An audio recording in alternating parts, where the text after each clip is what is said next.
Hi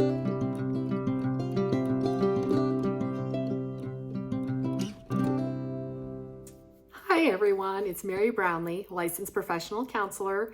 Today we're going to talk about the difference between complex PTSD or CPTSD and just regular PTSD. So a lot of people do not realize that there is an actual difference between the two of them, and there is. And so there's some unique characteristics that those with complex PTSD have that are a little bit different from those with PTSD. So for those that don't know, PTSD essentially is a traumatic stress disorder that comes from going through something that is life-changing, life-altering, life-threatening, like a significant illness, car accident, wartime incidents, for example. So things that threaten our life and are overwhelming to the person and kind of overwhelm their ability to cope with the traumatic stress creates PTSD symptoms. Now, complex PTSD differs from PTSD in that it's repeated relationship violations. So these are things stemming from childhood, parental abuse and neglect, those adverse childhood experiences that I already covered in other videos. Those things will cause complex post-traumatic stress disorder or CPTSD. So in our diagnostic and statistical manual, that's the DSM-5, that's what we therapists and counselors use to diagnose mental health disorders.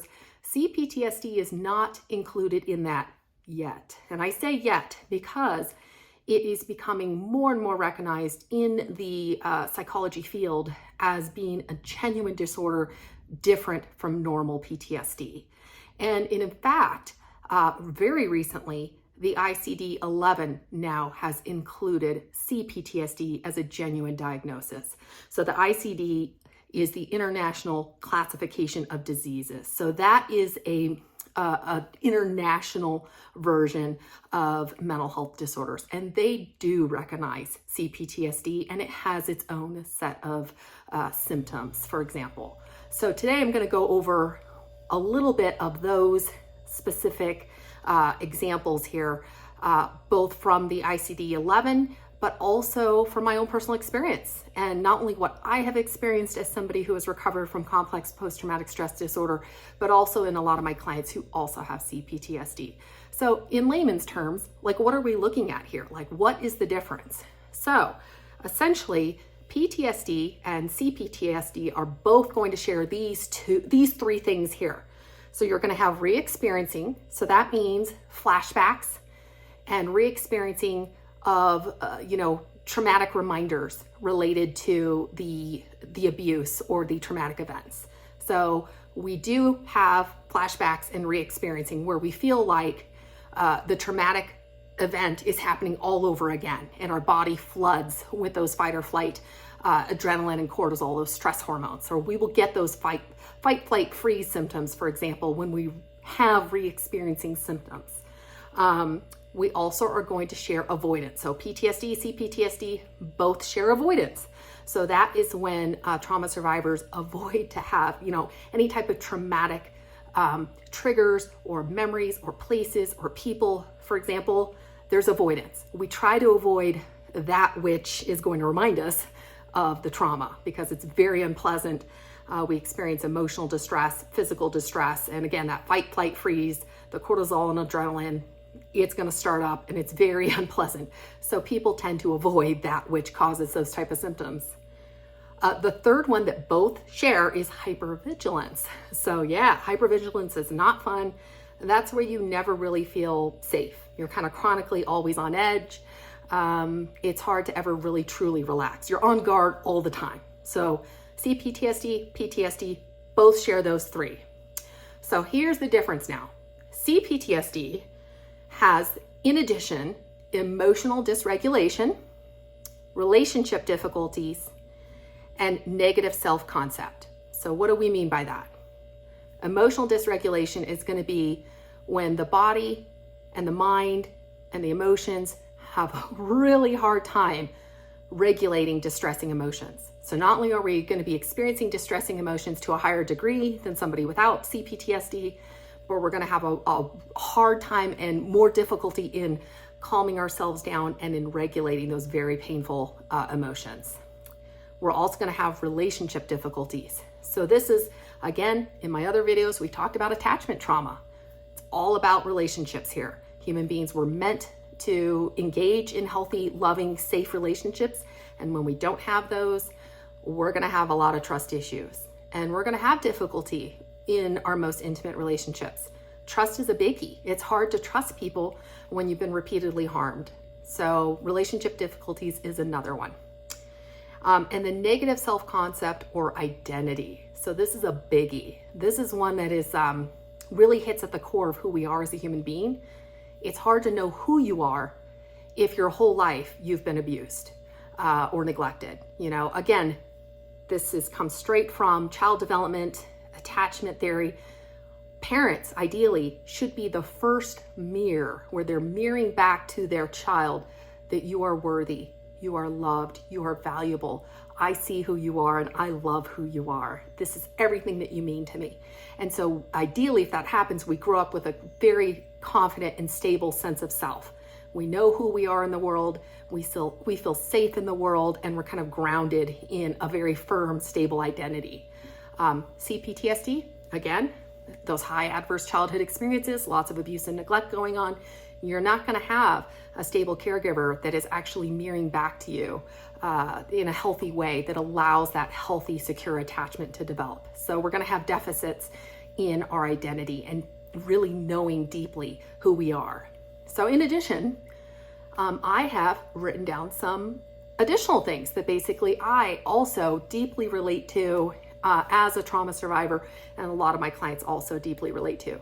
So yeah, I'm gonna start explaining some of them. Let me know if you can relate to these as well. Feel free to drop a comment if any of these sound familiar, or if there's anything else maybe that you also have experienced that I haven't touched upon. So, all right, so we talked a little bit about identity. So that is definitely one that for sure I struggled with knowing who I was in the world. And I didn't know my own worth, and I didn't know my own value. So this is something that really, you struggle with self-worth issues, self-esteem issues, shame, feeling unworthy. So remember in my other video where we went over internal family systems therapy and a lot of those exiles or core wounds from childhood, this is where this is showing up here. Those core wounds related to worthiness and not feeling lovable and not feeling good enough. Yeah, those original exiles, those original childhood wounds, that is really where CPTSD is causing a lot of the distress. We're also going to have disturbances in our feelings of safety around human beings. Like human beings don't feel safe to us. We've learned over repeated experiences that human beings can harm us.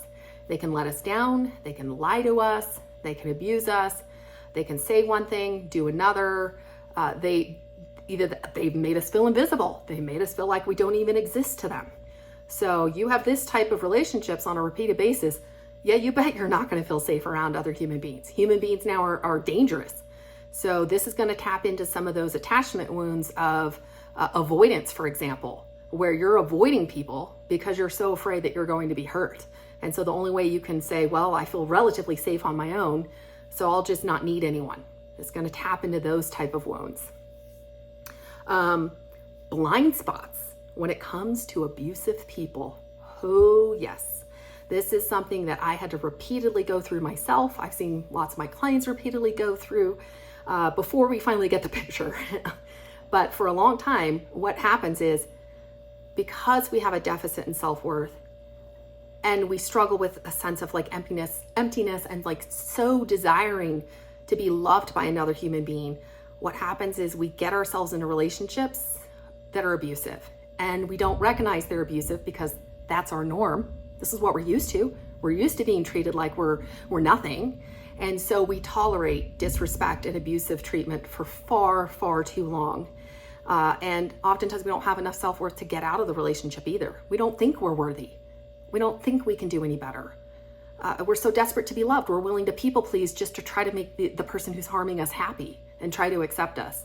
So we put up with abusive relationships far longer than we should and that what is appropriate, or safe. Codependent, poor boundaries, people pleasing. Oh yeah, codependency. So I mentioned a little bit about that already, but the poor boundaries part, right? So not only are we putting up with people who are not good for us, or subjugating our own needs in favor of somebody else's to try to keep them happy. You know, we don't want to be abandoned. That's terrifying. So let me just mold myself into whatever my abuser wants me to be, so I'm not abandoned. And so we very much will have very poor boundaries. We have not even identified what feels safe and right for us. And so if you don't know what feels safe and right for us, and you've never experienced safety within a relationship, you're not going to know how to even stay safe, even what that looks like. So a lot of times we don't know how to advocate for ourselves.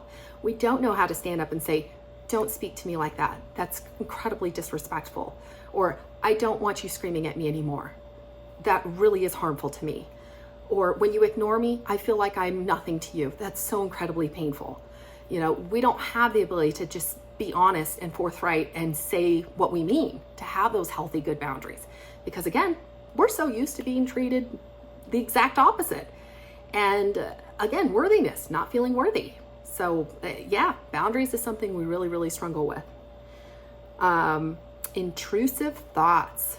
Oh yes, I can remember this one as well, especially when the CPTSD was really bad.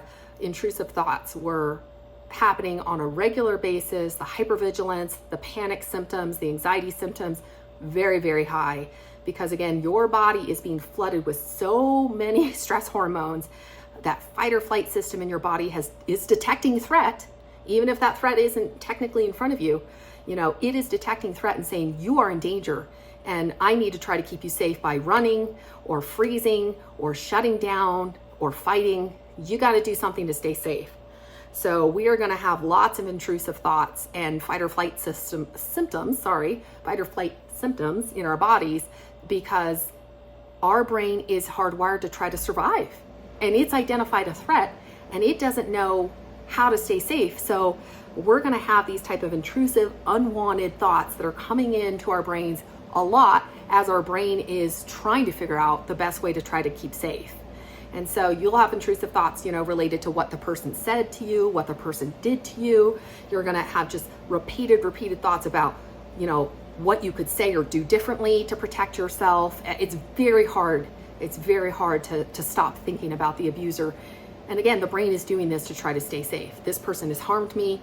I'm incredibly hypervigilant now. I'm trying to figure out how to stay safe. And I got to go over 50,000 scenarios in my mind to try to figure out what's the best option. So yeah, totally common. Negative emotions and difficulty self-soothing. So that's something the ICD-11 pointed out. Absolutely. So again, if our brains are hardwired for stress and trauma and abandonment and abuse all the time, we're not going to have a brain that is hardwired to know how to emotionally self-soothe, self-regulate, to even recognize our own emotions. So many of my clients, they don't even know what they're feeling, much less how to self-soothe. So again, in our earliest relationships, mom and dad, caregivers, should have been modeling healthy emotional regulation. So if a distressing emotion happened to mom or dad, they can model how to in a healthy way, how to cope with that emotion, to either talk it out, to do a healthy coping skill, and to still unconditionally love, even though maybe they were distressed. Mom and dad didn't do that. We're not going to have the capacity to know how to self-soothe on our own. It's just not going to be there. Doesn't mean we can't learn these skills. We can absolutely learn these skills. But oh boy, it is going to be more frequent that we're going to be having distressing emotions and not really know how to self-soothe and to bring that distress level back down. That's going to be tough. Numbing and disassociation. Oh yes. So this is one of those parts again. If you remember from my internal family systems therapy slideshow on one of my other videos, numbing and disassociation is a firefighter part. So that is the part that like, oh, we're experiencing really horrific emotional pain. Shut it down. Shut it down right now. So numbing and disassociation is a firefighter part, attempting to protect those very vulnerable exiles or inner wounds, you know, from our childhood. So yes, disassociation is common. Avoidance is common, shutting down those emotions through unhealthy coping skills, for example, drinking or using substances. Very common to try to numb. Again, when our internal world is so incredibly raw and painful, we're going to develop a lot of protective mechanisms to try to make the pain go away that are not the best for us. Our sense of meaning and identity and purpose completely altered. Yes. So I myself struggled a lot with this one. Your sense of like, why am I even here on this planet? What God would allow things like this to happen? I have clients that ask these type of questions too.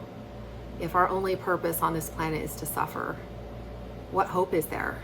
What hope is there? All I ever wanted was to be loved. And if my own parents couldn't love me, why am I on this planet? This is one of the hardest, most devastating, most difficult wounds to heal, is that of sense of self and love for self. How can we learn to love ourselves if our own parents didn't love us? Oh my God. Oh my God. This is one of the hardest places that complex PTSD hits. And my clients suffer from this. I myself went through this wound. It is possible to learn to love yourself, even if you didn't experience loving treatment from a parent. That's what trauma therapists are here for. And we know it's possible. I know it's possible. And I just want you to know right now that if you have ever felt this way, you are completely worthy of being loved. And just because your family of origin could not love you does not mean that you are not worthy of love. It means that they were broken. They were broken. Something was very wrong with them, and it wasn't you. It wasn't you that was unlovable. So this is one of those very painful core wounds that complex PTSD hits at. Spirituality. Spirituality is another area, again, that higher purpose, higher meaning. A lot of people struggle with, they lose a complete loss of faith maybe that they grew up with. Again, it's very hard to sustain any type of spiritual belief in an afterlife or in a God, for example, when you go through this type of trauma. So it's very common. And a giant void. Oh yes, the black hole, the giant void that we experience inside of us. We walk around feeling like we are just this giant, empty void of nothingness. And yeah, emptiness. So again, if those earliest childhood experiences, if a parent is not mirroring back to that child that they are so incredibly loved and worthy and means so much to the parent, children are going to grow up feeling very much the opposite. Again, and again, those repeated relationship violations and abuse are going to teach us that we're not worthy and that we're not lovable. And again, those core wounds, those exiles, internal family systems therapy really works with those core exiles and wounds of unworthiness. And then the last one I wanted to touch on was the fact that we are not in touch with our true self. So this is something, again, in our families, who we authentically really were was not validated. It was not important, or it was rejected entirely. It was made to be wrong all the time. There was something that our families identified in us that we don't like you. There's something wrong with you. You are the one that's unlovable. You are the one that's broken. You are the one that's making me unhappy. So again, when we have these type of experiences, you are definitely not going to be able to be your authentic self. It is not safe to be our authentic self in families like this. So we got to shut that authentic self down. And when we don't have self in charge and guiding our lives, all the wounded parts are the ones that are active. And so that's what internal family systems therapy teaches. And feel free to check out my wonderful video that explains it in great detail. And I'll be doing a lot more with IFS on my channel on purpose, because this is one of the key leading treatments for complex PTSD. When we have those core exiles and those core wounds, there is a lack of authentic self. And when you don't have an authentic self, it's very hard to lead a life with meaning and purpose and confidence and clarity and compassion and love for self. It's nearly impossible. So our job becomes to heal ourself and to learn and embrace who we authentically are, so that we can be guided in our life by authentic self and not by wounded parts. Wounded parts are not going to get us anywhere other than more distress and more pain. Authentic self has the capacity, though, to guide our lives in an incredibly meaningful way. So I really hope that this has been helpful for you. Please feel free to leave a comment, leave a like, please subscribe.